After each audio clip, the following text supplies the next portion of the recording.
Comment j'imagine les œuvres dans le futur? Bah, écoute, d'abord, il y a plusieurs aspects dans mon travail, comme j'ai pu le montrer ce matin. C'est-à-dire que d'un côté, bon, il y a des œuvres fixes. Donc ça, c'est des œuvres souvent qui utilisent un médium type photographique ou sérigraphique, qui peuvent être réimprimées si, dans le cas présent, si la photographie avait perdu de sa densité colorimétrique. Donc ça, on peut éventuellement les réimprimer. Ensuite, bah, il y a les sculptures. Donc, les sculptures, elles sont réalisées à partir de fichiers numériques. Donc, on a les fichiers. Donc, après, je ne sais pas si ces imprimantes qui existent aujourd'hui auront les mêmes matériaux, mais en tout cas, les formes seront les mêmes. Et ensuite, bon, il y a le problème des logiciels.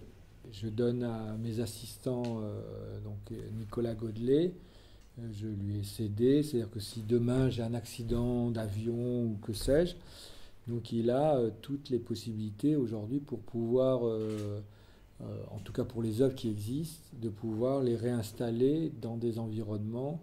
Et on est en train de voir aussi actuellement, parce qu'aujourd'hui, vous savez que, je ne sais pas si vous êtes au courant, mais je pense qu'à terme, on n'aura pas forcément des... Actuellement, on a des ordinateurs avec des disques durs internes, mais on peut imaginer qu'à terme, il va y avoir aussi des disques durs dans des lieux, des coffres-forts virtuels qui peuvent être en France ou à l'étranger, un peu comme le site qui héberge mon travail, et qu'on va avoir aussi des données qui seront délocalisées et on pourra y accéder aux quatre coins du monde de la même manière. Donc ça, c'est un aspect aussi que je suis en train de voir.